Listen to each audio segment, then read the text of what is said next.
اعوذ باللہ من الشیطان الرجیم بسم اللہ الرحمن الرحیم الحمد للہ رب العالمین والصلاة والسلام علی سید الانبیاء والمرسلین اما بعد۔ محترم حاضرین محفل، آج میں آپ کے سامنے ایک ایسی عظیم نعمت کے بارے میں بات کرنے جا رہا ہوں جو اللہ تعالیٰ نے ہمیں عطا فرمائی، اور وہ ہے قرآن مجید۔ قرآن پاک وہ کتاب ہے جو صرف پڑھنے کے لیے نہیں بلکہ سمجھنے، عمل کرنے اور اپنی زندگی کو سنوارنے کے لیے نازل کی گئی ہے۔ اللہ تعالیٰ فرماتے ہیں، جس کا ترجمہ ہے، یہ ایک بابرکت کتاب ہے جو ہم نے نازل کی تاکہ لوگ اس کی آیات پہ غور کریں۔ میرے بھائیوں اور بزرگوں، قرآن وہ نور ہے جو اندھیروں کو ختم کرتا ہے، قرآن وہ ہدایت ہے جو بھٹکے ہوئوں کو راستہ دکھاتی ہے، قرآن وہ شفا ہے جو دلوں کی زخموں کو بھر دیتی ہے۔ آج ہم سب کی زندگیوں میں بے سکونی، پریشانی اور مشکلات کیوں ہیں؟ اس کی ایک بڑی وجہ یہ ہے کہ ہم نے قرآن کو چھوڑ دیا ہے۔ ہم قرآن کو صرف طاقوں میں سجائے یا رمضان میں ختم کرنے تک محدود کر چکے ہیں۔ نبی کریم صلی اللہ علیہ وسلم نے فرمایا، تم میں سے سب سے بہتر وہ ہے جو قرآن سیکھے اور سکھائے، جو صحیح حدیث، صحیح بخاری کی حدیث شریف ہے۔ سوچے، ہم میں سے کتنے لوگ ہیں جو روزانہ قرآن کی تلاوت کرتے ہیں، اور کتنے ہیں جو اس کا ترجمہ اور مفہوم سمجھتے ہیں؟ محترم سامعین، قرآن قیامت کے دن ہمارے لیے سفارشی بنے گا۔ نبی صلی اللہ علیہ وسلم نے فرمایا، قرآن پڑھا کرو کیونکہ یہ قیامت کے دن اپنے پڑھنے والوں کے لیے شفاعت کرے گا۔ لیکن یاد رکھیے، یہی قرآن قیامت کے دن شکایت بھی کرے گا اگر ہم نے اسے چھوڑ دیا۔ اللہ تعالیٰ فرما رہا ہے، اے میرے رب،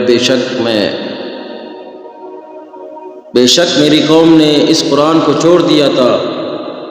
آج ہمیں عہد کرنا ہوگا کہ ہم روزانہ قرآن پڑھیں گے، اس کو سمجھنے کی کوشش کریں گے اور اپنی زندگی کو قرآن کے مطابق گزاریں گے۔ اگر ہم قرآن سے جڑ گئے تو ہماری دنیا بھی سنور جائے گی اور آخرت بھی کامیاب ہو جائے گی۔ اللہ تعالیٰ ہمیں قرآن کو پڑھنے، سمجھنے اور اس پر عمل کرنے کی توفیق عطا فرمائے۔ میرے پیارے بھائیوں اور بزرگوں، ذرا ایک لمحے کے لیے سوچے، اگر آج ہمارے موبائل ہم سے لے لیے جائے، اگر دنیا کی ساری مصروفیات ختم ہو جائے، کیا ہمارے دلوں کو سکون ملے گا؟ نہیں، ہرگز نہیں، کیونکہ سکون موبائل، مصروفیات، دولت، شہرت میں نہیں ہے۔ سکون صرف اور صرف قرآن میں ہے، وہ قرآن جو ہمارے گھروں میں موجود ہے لیکن ہمارے دلوں میں نہیں، وہ قرآن جو الماریوں میں رکھا ہے لیکن ہماری زندگیوں میں نہیں۔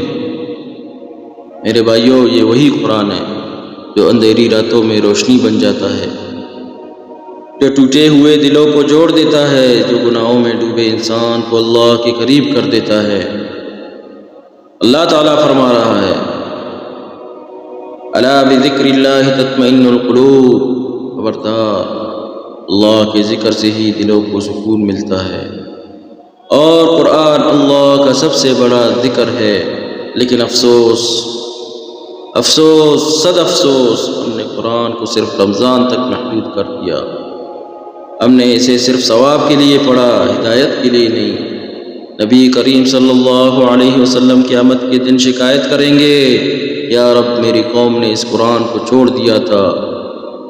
سوچے، اگر نبی صلی اللہ علیہ وسلم ہم سے ناراض ہو گئے تو ہمارا کیا بنے گا؟ میرے عزیزو، آج بھی وقت ہے، ابھی بھی وقت ہے۔ قرآن ہمیں بلا رہا ہے، ہر آیت ہمیں پکار رہی ہے کہ اے انسان، میری طرف آ جا، میں تجھے اندھیروں سے نکال کر روشنی میں لے آؤں گا۔ آؤ عہد کریں، آج کے بعد ہم قرآن سے اپنا رشتہ مضبوط کریں گے، روزانہ اسے پڑھیں گے، سمجھیں گے اور اپنی زندگی میں نافذ کریں گے۔ یاد رکھیے، اگر ہم قرآن کو تھام لیں گے تو انشاءاللہ دنیا کی کوئی طاقت ہمیں گمراہ نہیں کر سکتی۔ اللہ ہمیں قرآن والا بنا دے، قرآن کو ہماری دلوں کی بہار بنا دے اور قیامت کے دن قرآن کو ہمارا سفارشی بنا دے۔ وآخر دعوانا ان الحمد للہ رب العالمین، آمین یا رب العالمین۔